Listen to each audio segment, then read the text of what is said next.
Ahmed was so excited. His family was going on a trip to visit his grandparents in Egypt.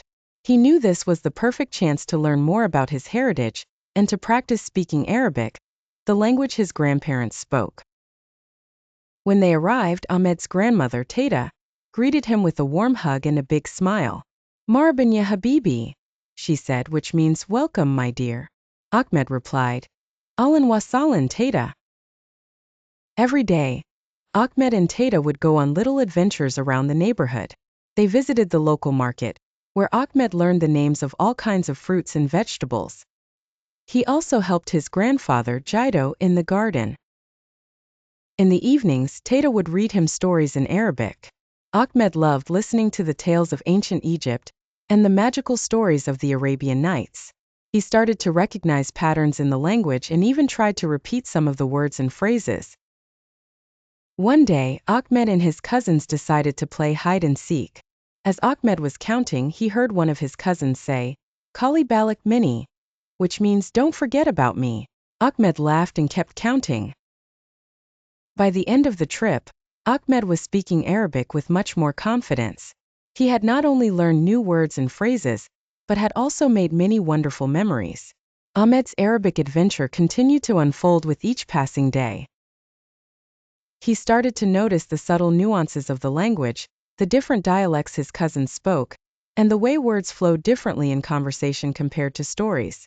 One afternoon, while exploring the old part of the city with his Jido, Ahmed stumbled upon a small bookshop. Intrigued, he ventured inside. The shop was filled with books in Arabic, their covers adorned with intricate calligraphy. With Jido's help, Ahmed picked out a children's book with colorful illustrations. Back at home, he spent hours poring over the book, trying to decipher the words. It was challenging, but the more he tried, the more he understood. Tata was delighted to see Ahmed's growing interest in reading Arabic. She helped him with the difficult words and explained the stories in more detail. As the end of the trip approached, Ahmed felt a bittersweet mix of emotions. He was sad to leave his grandparents and cousins, but he was also proud of his language progress. On his last day, Tata gave him a small notebook. "Write down all the new words you've learned," she said, "and keep practicing when you go back home." Ahmed promised he would. As he boarded the plane, he looked out the window at Egypt, a country that had captured his heart. He knew that his journey with the Arabic language was far from over. In fact, it had just begun. Back home, the familiar sights and sounds of his neighborhood seemed different to Ahmed. He missed the vibrant colors and bustling markets of Egypt. To fill the void, he immersed himself in the Arabic world he had discovered. He spent hours listening to Arabic music, trying to understand the lyrics. He watched Arabic cartoons, even if he didn't catch every word. The visuals helped him grasp the context. And of course, he continued to read his Arabic book, underlining new words and writing their meanings in English. Ahmed's parents, impressed by his dedication, enrolled him in Arabic language classes.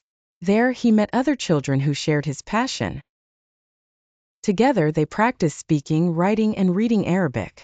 The classroom became a lively space where they shared stories, jokes, and cultural insights. One day, Ahmed received an email from his Tata. She had sent him a video of her making a traditional Egyptian dish, kushari. The video was in Arabic with no subtitles. Determined to understand, Ahmed watched it repeatedly, pausing to look up unfamiliar words. By the end, he could follow most of the instructions. With his mother's help, Ahmed cooked kushari for his family.